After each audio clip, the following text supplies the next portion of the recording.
voilà, mes amis de WhatsApp, kakandenge tolobaka tanke tolamuki, tokoya. Na pesi nano liboso mbote na ba oya ngai, oyo nyonso tu basutenaka ngai na bakopartage ba video na biso oyo tango to chaka yango. Na pesi mbote na Rose Buchabu mama bana misatu, na bosani pete lisusu, Viki Mesukumona, na bosani pete lisusu, Eli Mushia waba Mushia yayo yangwana, mère ya Borizanga kombo yo wana kakazwa pe yayo.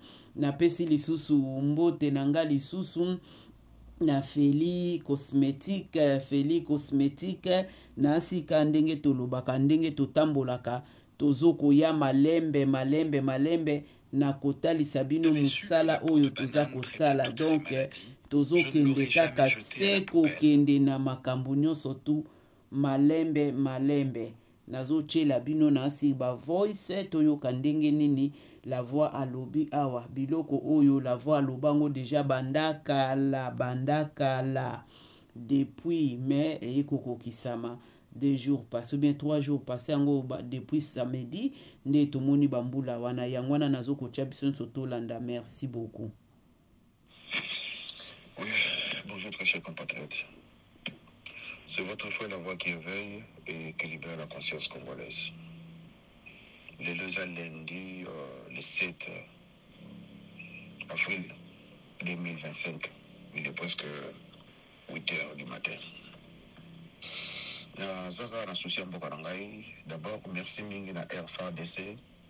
Bino boyebi tango na lobaka nangai kokisama chaque jour. Tant que ce que tu as écouté RFADC, c'était déjà down. Je suis la première personne qui avait cru sur d'abord la RFADC parce que c'est mon armée, et puis Tshisekedi. Donc là, Tshisekedi va faire renaître la RFADC. La RFADC, c'est une armée qui va se renaître de ses cendres. Je me rappelle mot par mot, dans le Baki Loko Nabi, je me rappelle guerre, il y a Hitler a fait renaître qui armée naïe, la première guerre mondiale. Hitler babomaki Missou, batraita qui est en zone qui a comme chancelier, vous savez ce que vous savez vu. De l'armée allemande comme qui. Dans le banc, chaque jour, na audio nanga, qu'est-ce que Kagame va le dire au Rwandais? Dans le banc, chaque jour, ce qui ndeke, alia ba fourmi, le jour où ndeka koufara, ba fourmi ne balia kaye. Kagame a même comme un niveau ya Tshisekedi ya Mobutu te. Mais le Mobutu va abandonner les occidentaux. Mundele a mon d'abord intérêt naïe. Après intérêt naïe c'est fini. Effectivement ils ont probablement raison. Et le philosophe Nicolas Magaveille a le bas que dans la vie il faut toujours voir tes intérêts. Surtout que les misala parce qu'il y a intérêt. Il y a encore un psychologue à le bas le como na séparanaïe na bossana comme naïe. À le bas il n'y a pas l'attachement sans intérêt. À répéter. Un psychologue à l'oba, il n'y a pas d'attachement sans intérêt. Même si l'enfant s'attache à sa maman, puisque la maman lui procure du sein ou du lait. Tout ça, on dit lait. Mais moi, mon besoin qui m'a Congo pour intérêt à ce que Congo t'est passé. Mais besoin pour ça, n'a qu'un bouc. Au besoin, ya, bamindele, babongsa mboka na bango. Congolais azalaka ba bongisela epo ya ekuvanda. Congolais lingo salate ache poudre vie tozoliate mais mona mutu mo uti mboka aye anda nimia nyokama aleki lobi Congolais benge prêtre. Na ozwa exemple typique et simple. To baneka exemple ya mwana oyo na kombo ya Inosbi. Azo uta penja Kivu bozo mona un réfugié rwandais aye na misu na bino a bosser aleki na Vodacom ezana ngo publicité Vodacom le talent quoi là petit bimi premier lobby abanoye babanzembo a embauché susu ba congolais ba kinois ba fenea ba kinois kabila finga ba komo benga e prêtre a komi patron na bon problème zate bomoni vanya mwana yo petit fali a uti mboka azoyemba na ba bar bazo pese ba 1000 francs le petit fali a komi vondo na kinois na komo ya poto magato gaza fali mais à ça pour pese na e qu'est-ce qu'il a embauché les congolais les kinois les fainéants. Compagnie que batamboka bazama biso tanga na baba Congo bana ba yebi ba sona Paris. Éducation na kini kufi. Na kini bakomi ka foza la musicien, il faut si bakisi to koma PD. Et ça rare mon amutu na mboka za PD parce que ba ko bosser. Alors vous devez renouer cette éducation là. Gouverner c'est quoi? Gouverner c'est prévenir. Mais bon mon yango lelo na sana vidéo moko bon mon namozo le kana ba network na ba social network ba to bazo voyager ba komo ka nzela maluko pour me ça na moté. Na yo komo na moko bazo voyager na bateau na Obo, comme dans plein feu, Obo Koufi. Mais comme on a mususu gouverner de la ville à côté na débonhomme, Obo on est Koufi bazo bende ko benda, maïe sugile bat na libongo. Est-ce que vous pouvez venir qui makambo? Voilà le problème qui est là avec le peuple congolais. Je me rappelle, la voix qui éveille et qui libère la conscience congolaise, la lobara lokomoko, tango balinière moko bomaï batombi, mais babalinière, oui, bah émission dans la soublanda, babalinière bossala mabaya. Ce que tout est moi zélo est fracassé. Ah, le verbe fracasser, cela veut dire finani, batuba koufi. Et non seulement ça, gilet de sauvetage exact. À cette époque-là, bas congolais, bas congolais, hein, bas la kalikambo, ça la ma propose solution. Bah ekoloba, ministre de transport à l'époque, je ne sais pas si c'est Bemba, ote banda de l'eau moutinus tout, il faut ça un gilet de sauvetage. Ce gilet de sauvetage, on a exact $10. Tant qu'un ministre a l'obiang et comme $50. Ah, bon, monia, makamba congolais bandara bien, mais souka mobulu. Batuba kangami na port, il y a les bongos, je crois, il y a Ngamanjo. Ouais, voilà le mot. Les ports, il y a Ngamanjo, il faut pas que quoi. Moutongo, commerce, il y a pas mis, il y a $20. À outre, on mboka, à une emploi texte. Ce que je l'ai de sauvetage, il y a $50. À Kosomba, tout à Kosomba. La voix qui éveille et qui libère la conscience congolaise, après ça qui déboîte, il faut ça, vous exiger, bateau, yo bazana, balinière, wana, l'État a défi sa bango, to a sombi sa bango, gilet de sauvetage. Gilet de sauvetage, ils ont personnel, ils ont le tika la kanakati ya, ils ont le kiti, to metu ya hôpital, to kiti ya hôtel. Ils sont mon amour, ba foutu hôtel, ba foutu na kiti, le bobimio kenango. Non. Vous exigez bango, ba som bango, chaque bateau. Et la première des choses, le bateau doit être métallique. Donc ça veut dire le mot métal. Basalango na chanik métal et ça là ma bende, basalango ya ma bende, ma baya te pour ma baya ona bateau mbaboza pine 500 personnes toilette moko. Mutazo azo sala toilette a simba na mpani soka koi le parapa ke kati. Et non seulement ça, basa même na boussole te, pour même ça te, ba ibinzela na mutuna ba. Vous savez que l'État a exigé chaque, avant de passer une licence de navigation, aux ana, bateau non, ils ont droit. Comment se fait-il? Basala, balinière, écoute à 200 personnes, mais condition 1000 personnes, n'a bloqué, voilà.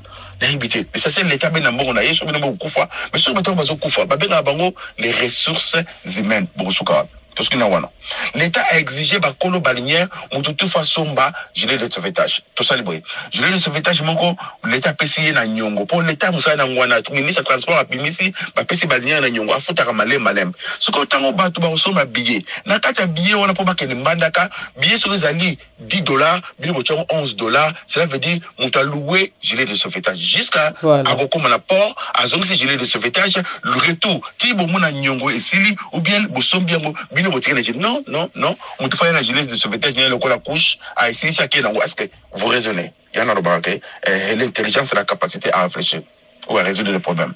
Dans tout le banc lobby na audio, na lobby lobby, que problème moyo, bata mobutu batika, tile lo ezakaka, pona bata mayele bazate na Congo. Je suis désolé, si vous avez mayele, baye ba muta mayele na misala, bon on est le messe, muta mayele, tomoli moka. Bomoni ba savant, bomoni ba Galilée, bomoni ba Onus, bomoni ba Aristote, bomoni ba philosophe yeso, ba sala me biso. Bomoni va muto j'ai 5 diplômes, mais muto raisonnement na ozong la Koffi Olomide. Raisonnement bomoni avant que o aza moi na aza mukolote, raisonnement na balamke. Balobi l'enfant laisse déjà voir par ses actes si sa conduite ça sera mauvaise ou bonne. Gouverner c'est pouvoir. Bomoni ce qui s'est passé, Binomoko ce qui s'est passé na Congo Lelo.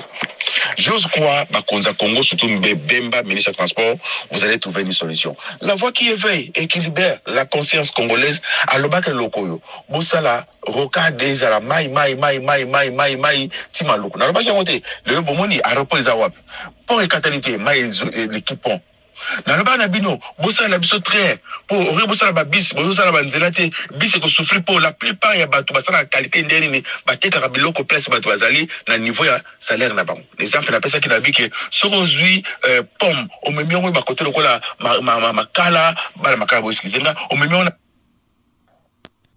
tozo continuer kaka Kingasani na suka kuna pomme oteka mate pomme za 500 francs mais ce qu'on m'a mis Evida bon Evida Thomson et Kadisa le congolais Evida ça 200 francs Kwanga 300 francs donc tu sois dans la 500 francs au lieu de yo poter que ça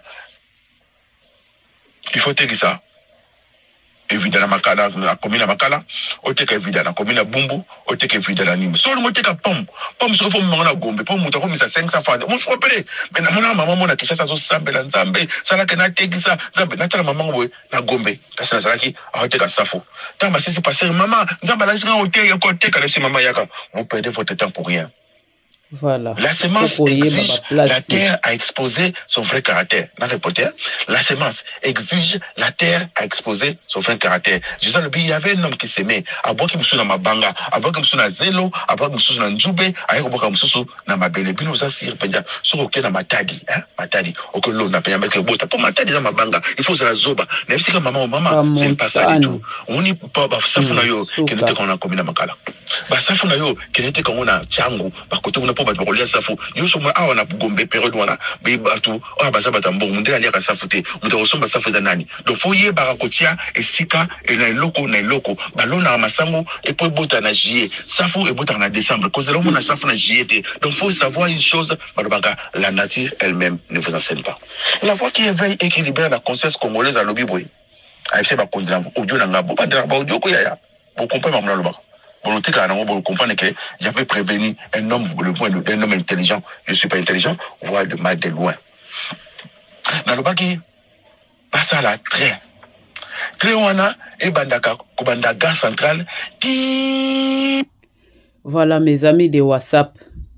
Na lingina baksakaka eloko moko ya muke oyo na yo kipe na landi epa ya la voix awa oya lobike bokende kolona na matadi.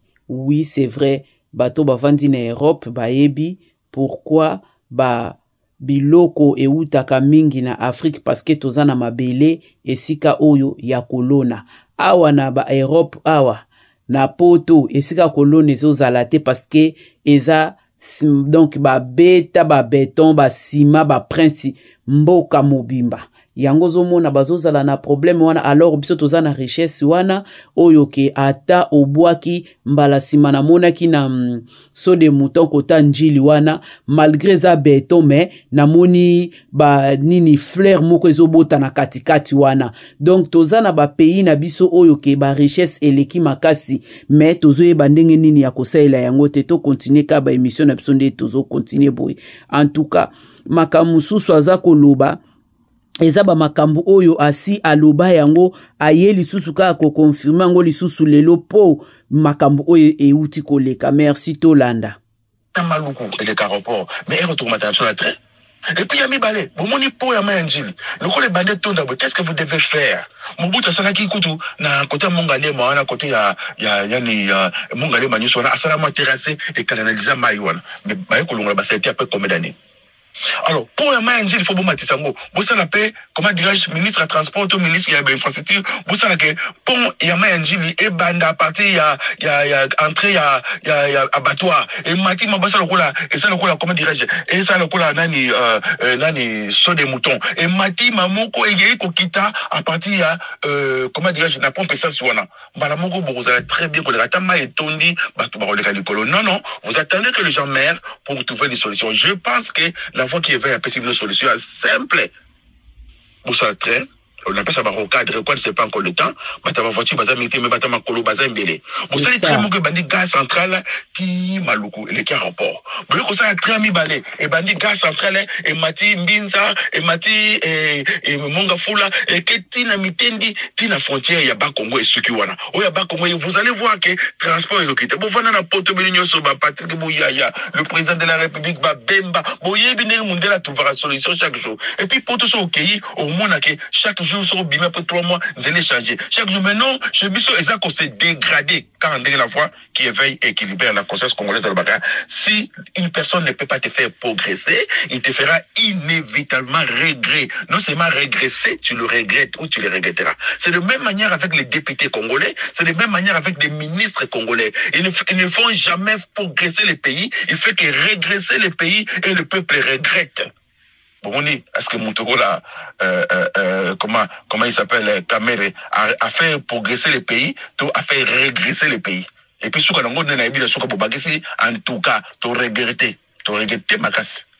Ministre, mon côté congolais a bimi la tête haute. Tout bazo de la case, bazo régresser le pays. Toujours ose quoi, je dis bien, j'ose quoi. Toujours ose quoi que Moutamba qu'on fait progresser le pays. J'ose quoi. D'abord, ça commence par ma. Toke likambu ya Vinette. Ndenge la voix à lobby. Tozo bakisaka kaba ide po bango pe ba yoka.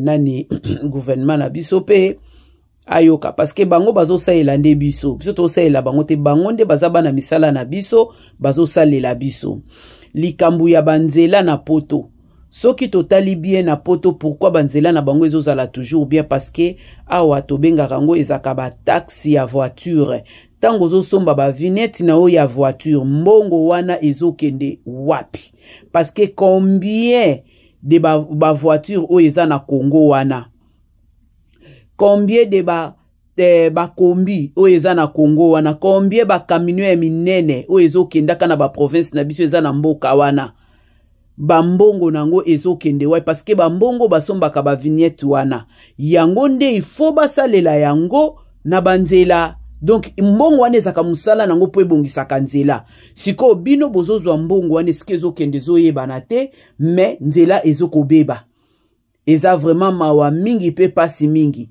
yango wana ozomona ke tozokumisaka bapeyi ya batu tika tokumisa Kagame awuti kozwa kaka biloko na biso kala te koyiba ngo awa kala te mais tala ndenga asali banzela na ye il faut dissurie ezala na kati ya musala tango zo sala musala yeba pe ko bongisa tango baninga ba futi mbongo na bango vignette bongisela bango nzela bongisela biso ba prince bongisela ba peuple na ba nzela na bango siko mbongo wana il faut facha yebeke ndaka wapi ministre ya transport mbongo wana ezokende wapi oye komi ba point d'interrogation ce n'est pas bien chaque fois to ya katolobaka en tout cas c'est fatigant aussi parce que bino bozo vanda bozo lia bambongo mais batumsu bazo souffrir nango yango na la voix lobby que j'ose croire que Mutamba yango nde tozo talela lito Mutamba yango nde tozo tambola lil Mutamba yango nde tozo talela ici Barbara si quand votre cœur décide de la destination votre intelligence trace le parcours pour atteindre votre but. Cela veut dire quoi? Mutu nanga intelligence nanga quand votre cœur mon kanisi nanga mutema nanga kanisi na akena benga na solo la solo mutu nanga lobby et kanisi mutema nanga kanisi maloba nanga ebimi. D'abord il faut le koboso ko kanisa yango bolobi il faut toujours osala na ba pensée positive. La positivité c'est important dans la tête des ministres. La positivité c'est important dans la tête d'une personne. Si tu veux te réveiller le matin tu veux devenir riche, il faut que tu te réveilles chaque jour le matin. Et Yami Balé, on n'est pas organisé. Le peuple congolais, n'a pas un exemple, il est comme Bakrab. Bakrab, Moutaché, Banjungu, Akanya Bangolo, Akanya, et pas Congolais, Atigan au fond, pour Congolais sont Matifwa Bendayo. Congolais sont ceux qui ont Rondi Mayote, Arofingayo, Aroloba. Prévenez. La voix qui éveille et qui libère la conscience congolaise. Mayelo Nazolo Belabino. L'intelligence, la propriété intellectuelle, voilà le mot. Et ça, moi, c'est mon anglais, c'est un livre. Moi, c'est mon première femme la plus riche d'Angleterre. Et ça, qui me sauve d'Angleterre, le roi d'Angleterre, Koufouzaïe. Moi, ça, c'est pauvre. Mais tant que un livre, Oyo, Bono Ben Harry Potter, c'est la sorcellerie pure et simple. Bah, adapté, on a cinéma, et quand il est mbongo, moi, ça a commis un milliardaire. Parce que c'était Makani Sinaye. Maintenant, je demande, je pose la question. Président de la République, quel genre de personnes vous embauchez? Quel genre de conseillers vous embauchez? Quel genre de gens qui sont autour de toi? Ce sont des Zambala, des Tobija, ou bien ce sont des amis que nous allons manger du chien, tout ça dans l'Abisso. Eh bien, voilà le problème. Le ministre, quel genre de conseillers que vous avez? babenga au conseiller ministre boza ba conseiller ba camarade na yo akobanga yo te camarade no tie musika pourquoi so muta comme na mbonga chez ba ami pour mutona ko respecter te to pe exemple que yo mona poto OK de ça le camarade na za ki c'est $200 to ke na $50 parce qu'on comprend que ba so raso camarade mais so côté de mona poto a def so payer $100 a def so payer $200 a def so $1000 mais moi na kin camarade no botana na classe moko yo mongo de 1000 francs ko lia ezate azo lia ka mbolongo ya 200 francs nani Joseph Sene na kena que ça cousin na ngaso la ngaki bon nani ndeni ya ndeni na sana cop monga cop yo to que le Brazil te ka ba Thompson nga na que le Brazil te ka ba Thompson tu es malade comme ça bimi au $700 OK c'est bon vous frère na bengi na bineke na sana pour ça ba période tout ça la voiture tout ça business ablanté business ça que il faut tout ça 207 je peux période 207 de côté 90 000 francs congolais pas maintenant 90 000 ils ont $110 quelque chose comme ça oui inverse et si on a 207 ans tu tiens on a maille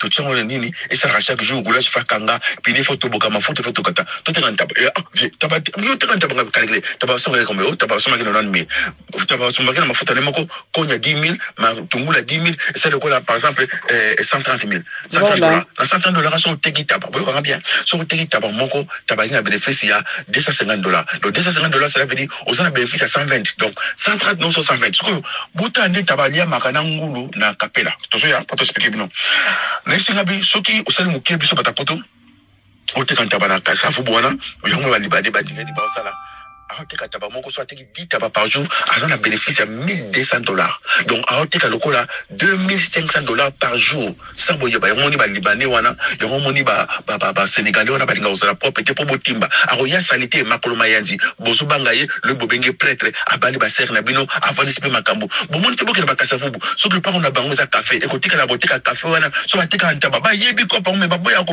mais congolais ça ika shop sur ta shop mati kaka ma lobi na ngobo moni na sapata kroko lobi na ngobo moni na moni mwasi mona France azolo bakabi comment se fait-il bato oyo bayaka na mboka na biso awa bayaka nzela mai mais lobi na ngobo basoma bakete ba Nike lobi na ngobo basoma bakete cher vous avez vite compris congolais et bakate amona kalinga leka na mukolo kolata na mukolo mboka na yebisi ngamne omoni ko pa nini sénégalais oya somi mapango na bino bobenge prêtre libanais ahoteka ne shawarma za $5 ça n'en faut problème te ce que 10 shawarma par jour ce que 100 par so ahoteka 1000 shawarma par jour yo omoni agar oizaka na nini na ville wana ti le ba komana mbongo ko santé pour bateka no shawarma yo bien shawarma ça n'en 5000 francs pour mes anoté 10 shawarma ça libanais wana bazo sakana na Congo makasi ça fait combien 500 000 francs. 1000 shawarma, 5 millions, ça fait presque, arrêtez que le coup là, 2500 $. Sans compter, bablo comme qui ba coca. Donc, Libanais, arrêtez que, n'ambon la bino, angindi, n'ambon la bino, mais Congola zoé bangote, karane na bengeli.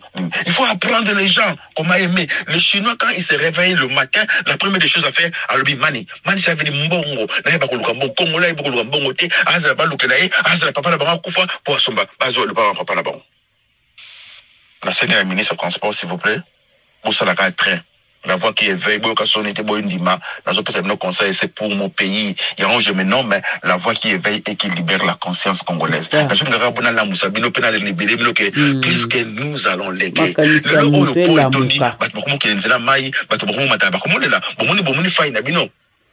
Qu'est-ce que vous allez léguer, s'il vous plaît?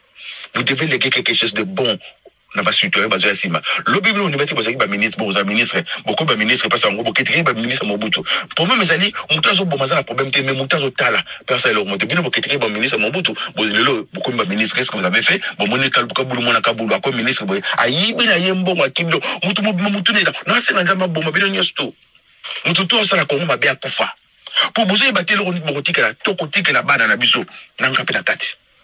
Tu na poto ba tamayele bazate, tu na poto ba avocat bazate, tu na poto ba juge ba congolais bazate, tu na poto ba grand commerçant ba kontango wa Mobutu, tu zala ki na ba fonti singamule, tu zala ki ba bimacha binsuma, tu zala ki na ba moite vraiment. Oui si, tu zala ba to zomo na va que député. Pas tout vraiment talipe boyolobi oui. Il est même pas dit de nous l'appeler honorable. Je répète haut et fort, le mot honorable ça vient du mot honorabilité. Donc il doit être honoré. Bible bapaka, il faut pas honorer, on a double nerf. Ce qu'on a Congo, tout ça, sur la bapaka, c'est comme la mpakasa. La bandela.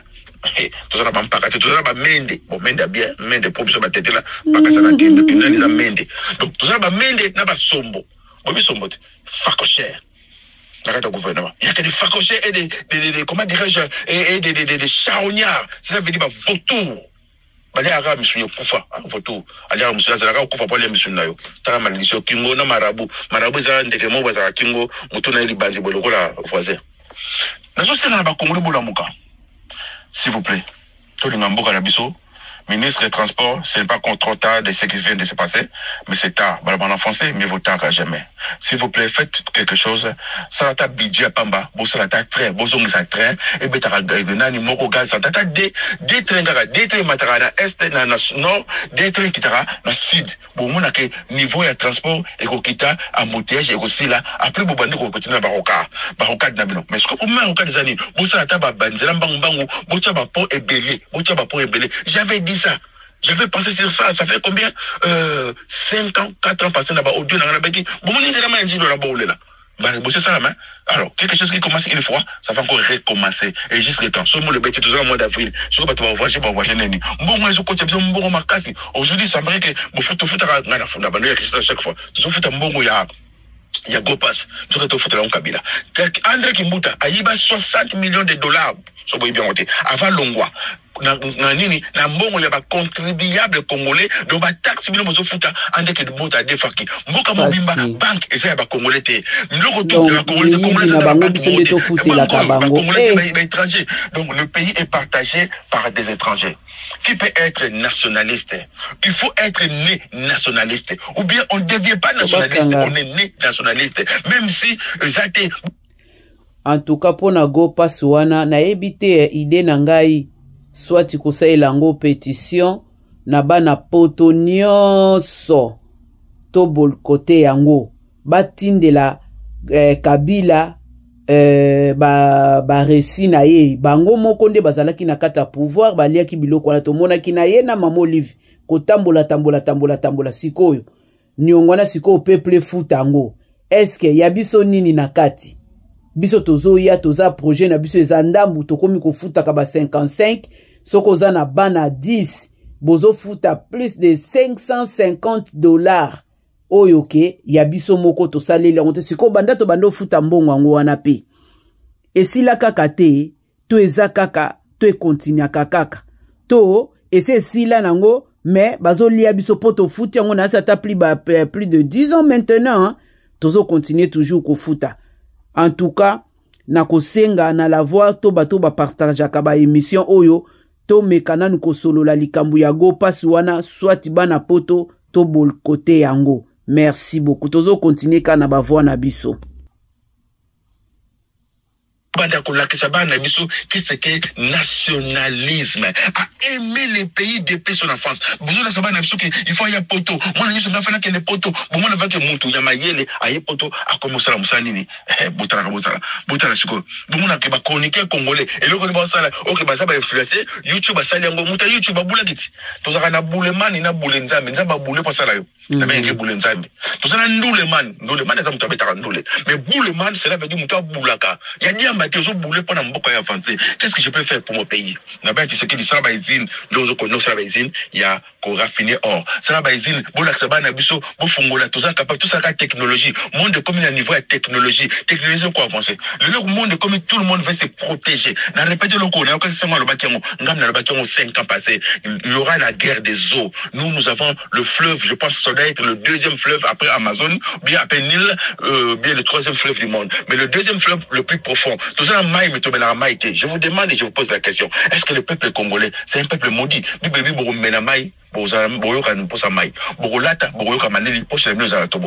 que Maya Congo Tomelango, Maya Maso Fongo, Maya jaune? Mbisi za Congo babina goma kuna na laki konini mbisi zuku fana vieillesse mais Congolais je l'ambicité ali amatembele. Or za na Congo to mona ordi. Diamé za na Congo to mona diamanté. Le barrage le plus puissant du monde, mais barrage congolais za na couranté. Soit nous sommes maudits, soit c'est Dieu qui nous a maudits, soit Totomi Loka Bisomoro. Vous avez commencé par l'esprit, pourquoi voulez-vous terminer par la chair? Nanya Lokibino. D'ailleurs, quand on a Kofi Olomide. Kofi Namono Tindi Gasomo, vous voyez, Afinga Fali, Azamona Moussana. Je pense que vous êtes bien, malade, Kofi est malade, il doit être soigné. Mais on attend ta chute, hein. Je serai la première personne qui va attendre ta chute. Yaya, Moutoutou Azaramona Moussala. Au final, le popo lipo, moi, na yo. Tu es bien narcissique pervers. Tu croyais, mami, watana zoba, na kosaka yoke, ozala mutamati molo kufa. Mais yeba ke ta shite commencé. Yeba ke muta oliao, muta boma yo sindi. Ozo finga fali mwana musala moko boye, asali yo nini. O finga ke popo lipo, mwana musala, kofi. Yo pozaka mwana musala ya musique. Est-ce que yeba o? Mutu so bonaka ozaki mwana musala ya papa wemba bola ne chambre moko autinda yo zobanga papa wemba ona mutu ze kwa nguba ozobanga ye autinda yo. C'est quoi ça? Quelqu'un doit travailler chez quelqu'un. Tu sais que les hommes azali mwana musala ya ba congolais. Mutu monta inene patron. Na lobaka na audio nga boye. 95% ya population mondiale ba uta na ba famille bilanga. On dit seulement 5% ya ba famille na bisone bazaki ba roi. Ce que mota na ba roi, na azamona roi qui veut être roi, qui n'est pas roi. Mais pourquoi? Le pas bazumbo otage ko caméra. Caméra fait ngavuma na musa parce que caméra a pris son argent boyebi parce que c'est un voleur. Kofi ozumbo na obomi bato yebi nani alobango comment il s'appelle Zobozi alobango ba kila bato za maboko na yo. Même tellement za mutema be Kofi tu n'es même pas intelligent. Je suis prêt à mettre ma main sur le fait. Si c'est réellement si Kofi tu es intelligent. La kisa biso ba na classe na yo. O le ba ki otanga na Bordeaux, bandeko, buno boyebi poto. Poto na mwana muke so ba collé ba kanga photo. Kofi a une photo, il y a université à Bordeaux. Ba be ngo touriste. Touriste ça veut dire au bandaki na session oyo et simité. OK na section oyo et simité. Mais le kola ya ka poto. Période ba papa ba ba ba français c'était à zéro bank sabon. On sait que yo wana mutamayele. À la kisa a commis quand même le petit bon modèle. Sagesse qu'on fait le sali. À part les 2 heures, depuis Moutamaye, la comportement, sa façon d'agir, de réagir, vous allez comprendre automatiquement que cet homme est intelligent. Est-ce que Kofi est intelligent? Kofi, je suis prêt à mettre ma main sur le fait. J'ai vu ça, moi, niveau de la période de la 80, quand on est à l'université de Bordeaux, ça veut dire que camarade, non, tout, parce qu'il y a Mikondi, Afrique, parce qu'il y a bourse. Ce que tu as camarade de Moko. Tu vois, il y a un camarade 9 fois comme président de la République, camarade 9 fois comme ministre, quelque part, Kofi. Au Tarana, Mami Wata, Totara Yomoko. Il faut accepter. Yo bimaki l'époque papa wemba ndimi yo. Osaka mwana musala papa wemba, osukula papa wemba caleçon. To bible quoi. Papa wemba zotinda yo ko zule basi. Mais lolo yo liko ndimate obule na mutu. Oyo lona ki ngo bout. Fallait les ko findima, fallait les yo. Je te promets, je vais mettre ma main sur le feu. Je vais compter toujours à prier concernant au Simbade. Pour comprendre que Mutema Mabe, Mutema Mabe na yo landa uti la suka. Tu te crois toujours grand, mais tu as un problème de complexe de supériorité. La kesabiso ma camarade na yo, la kesabiso Kofi bande ko baninga, boyoka nga bien. Combien ya Kofi ezak agwepa Antoine quoi que ce soit, je n'ai pas le moyen de trouver ce fou là.